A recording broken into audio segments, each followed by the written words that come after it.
Hey everybody, this is the Sliders Review, and I'm here today to talk to you about from Season 4, Episode 3, Merrily We Go. And it's a fitting title because of the simple fact a lot of the characters go on little side quests and everything, which is something I always enjoy with this show when they're separated and go off on their own little adventure. The only thing that would have made it a heck of a lot better would have been something dramatic happening where they have to save somebody, or better yet, a monster. I'm starting to notice something. Around season 3, the monsters start to show up less and less, which is really irritating because that's what really sold me on this show. Was the fact that there were like monsters like in the woods and stuff like that. Now the monsters barely show up. I'm gonna assume it's probably budgetary reasons as to why they don't show up, because first you have to see them transform and all this other stuff, or ripping people's guts out does take money and everything, and stuff. We get a little mystery here and there, we get a little intrigue here and there, we get a little tension here and there, and we get a little creepy paranoia here and there. And there's a reason why I say a little. Like, that's really all you get. You don't get a lot like you used to in those first two seasons. I don't know what the heck is going on with this show, but like the first two seasons, if you watch, are very, very intense. Everything seems to be subdued now, and I don't know why that is. And could that be like, it makes me wonder, why is this show ending with the fifth season? Is viewership maybe declining or something like that? I don't know. Is the mystery just like not that intriguing for fans anymore? I just don't know. But I have seen a decline in like, suspense and like horror and everything. But maybe it will kick up like later on in the season. Maybe this is just the quiet part before that of the storm. I really hope so, because the little tidbits we got in this episode is not really good enough compared to that of the first two seasons. But nevertheless, like I said before, it is intriguing, and at least it gives the characters something to do. Chrissy and her girlfriend and Donna don't really, well, they don't show up at all in this episode. Which, Chrissy's girlfriend, you know, they need to start dropping some dead weight on this show. Give us like a shocking death. Her girlfriend was only interesting in season 2 because we found out that her girlfriend just happened to show up, like, while Chrissy was in a relationship with Kenny and everything. After that, and after her drug addiction, and after her being like, I guess comatose, like, I don't know really what you would call it, like possessed by like whatever the force is in this like land. That's really the only interesting thing her girlfriend has ever done. Now her girlfriend just kind of shows up and gives medical triage here and there. And as for Donna, Donna just isn't Donna no more, man. I don't know what the heck is going on with her. She shows up less and less in the seasons, and she doesn't have much to do, and she's not as cranky as she used to be. And I think it's because there are just too many characters on this show. And not only that, but like, because there's so many, they can't have everybody do everything, and not everybody can show up in every episode. And the writing is getting more and more tame and everything. I think that's an obstacle they just didn't like think of when they started creating all these new characters who get stuck in this town. It's like you already have people in this town. There's so many answers that could be explained, and yet like they don't do that because they're trying to like figure this all out while making stuff up as they go. I still hope for a prequel series before that of like Jim and his family shows up, because I'm really curious to see how Donna and Victor and all these others survive without like, um, years before like Boyd found like the talismans and everything. Like I'm so like 'cause that's the real horror of the show, because those talismans really save people. And so I'm gonna break it down into what characters do, but not necessarily in the order in which the episode that appears. Oh wait, I take that back. Donna, Chrissy, and Chrissy's girlfriend do show up for all of like 15, 20, maybe 25 seconds, and that's it. I'm gonna start off with Fatima and that of Ellis. So she is still upset at the fact that she gave birth to one of those monsters. And she's still upset that nobody believed her in the last season. Ellis is trying to do the best he can to calm her down, but of course, how can you given the circumstances in which they live in? So he takes her out to like, I guess you could call like a car graveyard, and he has a baseball bat and a crowbar. And I forget what he calls it, but he says really popular in Japan. So basically what it is, you just take like a blunt object and you start like smashing cars and everything. And I'm seeing that in America. I didn't know it was popular in Japan. Not sure where it originated, but anyways, she takes her frustration out on the cars. And it's just so funny seeing her smash a bunch of cars, but it does help her a little bit, or so we think. But her and Elgin are kind of on a side quest. She's completely comfortable around that of Elgin because she realized that this place like tricked his mind and everything like that, and he meant no harm to her. Plus, he never hurt her while she was pregnant with that monster baby. But she asked him to do something when he asked her, hey, let's get our story straight. I guess he took what Boyd said very serious in the last episode. She wants Elgin to do a little task for her, but we don't know exactly what that entails. All we know is that he goes off into the woods with a bucket, and when he comes back, and she goes into like one of the rooms that he's in, Colony House, he places a bunch of dirt on the bed in like a little mound. Why that is, we don't know. Like, I don't understand. Like, what the heck is this about? And it better lead to something interesting. We get a nice little visit from Danny in the jail cell and everything after what she did last week. And so she's at the point where she has truly given up and tells Boyd, like, look, I still got my gun. Just give me one bullet. I'll go off into the woods and nobody has to know, and you don't have to clean me up. This woman literally is just like, she's done. Like, she's so scared of what's going on in that land and with the monsters and everything else that she's willing to just like take her own life. But Boyd, who's having flashbacks of his wife and having to kill her, he doesn't want her to lose her life. So he gives her a task to keep her mind busy.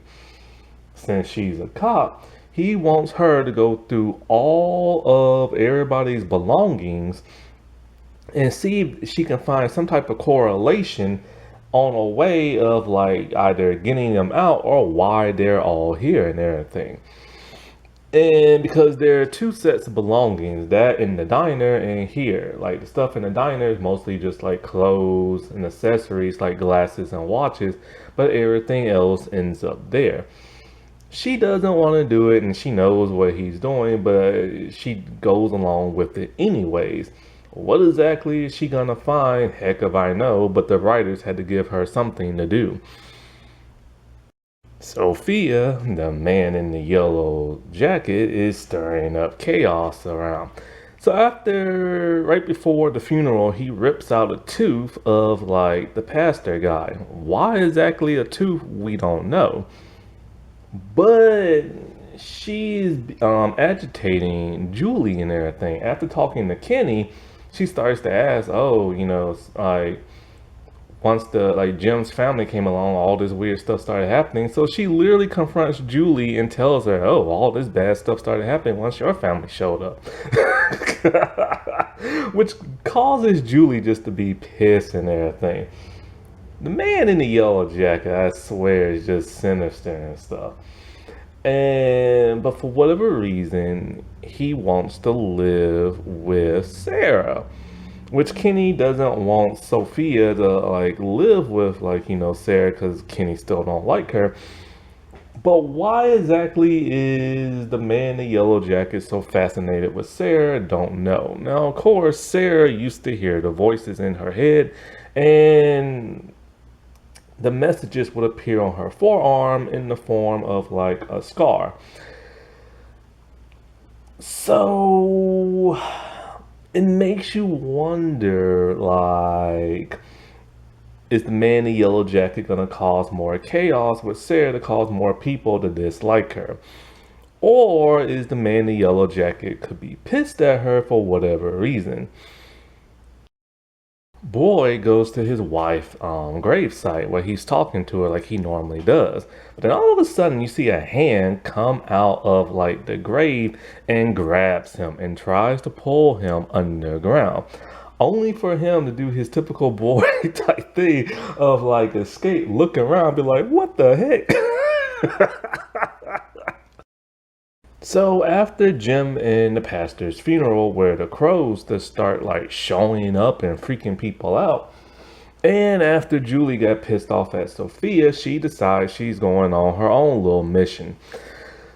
So she knows she can story walk, but she can't control it, and she figures there has to be something in Ethan's book because he's always talking about weird stuff like this. So she goes to like the hardware place, gets some rope and everything, and a flashlight, and she's finna head back to her old house that caved in season 2. Only for Randall to figure she was gonna do something stupid. So he decides to go with her, but he's the one who's gonna go down below. I guess they decided to make him go below since he doesn't really do much anymore after what happened to him in like season 2 and 3. He's become a bit docile and everything, and the whole relationship between him and Julie is weird because he's a grown man and she's a teenager. But anyway, so he goes down below and like her old collapsed house where he finds that of like the dead body of that dude from season 2. And a rat comes out his mouth. But nevertheless, he does find like 2 books. And Ethan books are like labeled really weird and everything. But he manages to get out of there. And but nothing really bad happens to him. Nothing collapses or anything like that. There's no vision. It would have been nice if he would have had a vision or something. Um but she's hoping that she can be able to control her story walking and everything through these books. Tabitha has also given up and has decided she's gonna head back to the bottle tree and try to escape this place again, hoping to find help to rescue everybody because, this place is really affecting her. She lost her husband and it's affecting her kids. Only for Victor's father to realize she's up to something weird and wants to talk to her and doesn't want her to be alone, especially after Jim just died. And she left a note for like Donna, letting her know, hey, take care of my kids. I'm heading back to like, to find like the tower place, the light tower or what do you call it? But Victor dad pretty much tells her, hey, look, if you go through that bottle tree, how do you know you're going to be able to escape? What if you die like that one guy did and everything? And so, like, she's just determined to, like, go. But, and she's not thinking straight. Like, Just because it happened one time doesn't mean it's going to happen again. And what if the possibility if she dies? Because she says she's going to find a way out, come back, and then take her kids through there. But we saw what happened to that really irritating guy from past couple of seasons, who's actually married to the actress Donna in real life. But the boy in white shows up, who's now a teenager.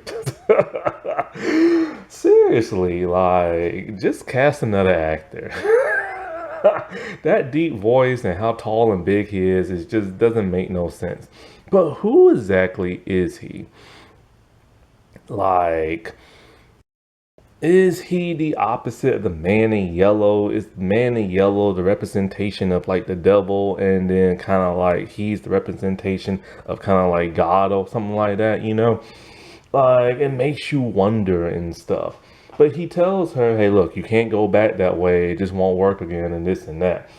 And something else he tells her, but I forget, is something's coming or something. I forget exactly what he says. But she hears Ethan's voice calling out for Victor because Jade is back in his manic state. He can't figure nothing out and he's just frustrated. And he thinks if he gets high like Miranda, he'll start seeing visions again, but he doesn't have his drugs anymore. So he's out by the lake, just like stripped down and just laying out, hoping to have an hallucination, kind of like in a deprivation tank and everything, where he sees that of Victor and that of Ethan. Ethan wanted to hang out with Victor, and he wants to try to find like the Lake of Tears. Now, the Lake of Tears is something Ethan came up with in one of his books and playing with the game and puppets and stuff like that. So he asked Victor, where are there any lakes around? And so he takes him to where we find Jade, but there's another lake, but Victor doesn't want to go there. He says it's too scary. So as they're all walking and everything, Victor then sees in the wood the man in yellow's yellow outfit, and Victor just won't say nothing, but he is terrified and he's peeing himself to where he runs off. And this is when Jade and Ethan are like calling for him and everything. And we get a nice little reincarnated family reunion. You got Tabitha, who is the mother slash wife. Her two husbands are there. And her two sons, Victor and Ethan, and everything. And so, like, we don't know what the heck has got him spooked, but we know for a fact it's the man in yellow jacket, but they don't know, you know what I'm saying? And so, like, because he just won't say nothing. But we know for a fact Victor knows who the man in yellow jacket is, because he's drawn pictures of that dude and everything. And so Victor has been there the longest since he was a little boy, and there's no telling how many interactions he's had with that man, and probably forgot, but remember certain things. But it's enough for Victor to be more terrified of him than the monsters and everything. And we know the man in the yellow has some type of magical power. He can make you sleep and wake up. He can transform his body, and he is super strong and everything. And he is very, very sinister, and he can talk to you over a radio. Who exactly or what exactly is this man? We still just don't know, but it's enough to make Victor piss himself. And you know what? Something now makes me think that I've never thought about before. Kids and reincarnation. Like, who are the original Jade and Tabitha? Because the whole thing about reincarnation, from what I believe, is that originally there were like people, they died, their spirit went into like another body as they were being born, being reincarnated in this other body. That's the only thing I know about it from like past like television shows that I've watched, like Xena and Avatar: Last Airbender, because I don't know nothing about that religion. So who were like the originals, I wonder? And not only that, but when it comes to Fatima and her being pregnant and giving birth to like a monster baby, I stopped and I thought to myself, nobody ever gets pregnant at that place and has a baby. Because if they did, they would have known about that. But not only that, but like, well, also, this is the first time they ever killed a monster. So the monster got reincarnated in like Fatima's like baby, whatever. So they wouldn't have known about that. But it's weird how nobody has ever gotten pregnant at that place. We know at Colony House they bang a lot, or at least they used to. But yet nobody's ever gotten pregnant. Nobody's ever given birth there except for Fatima. Because where are the kids in this land? Like, we know Victor. Okay, we know Ethan's the only kid there, and Julie is the only teen. In season one, episode one, there was a little girl, but then she died in that first episode. Other than that, Victor and his sister were the only other two kids that we've known of, but he is now grown up. And so it is kind of odd how so many people who come to this land don't have kids. And it's weird how so many don't make kids. But we know kids are like a vital clue to solving this mystery and everything, because there used to be tons of kids who Tabitha keeps having visions of. And she keeps saying those are her kids and everything from the whole reincarnated cycle and stuff. So that's something I just never thought about before. Like the whole kid angle of this. Like where are the children? How come nobody ever gets pregnant? You know what I'm saying? Like it's just one of those things that now all of a sudden I'm starting to think about because of all the clues that have been laid forth in the past like three other seasons.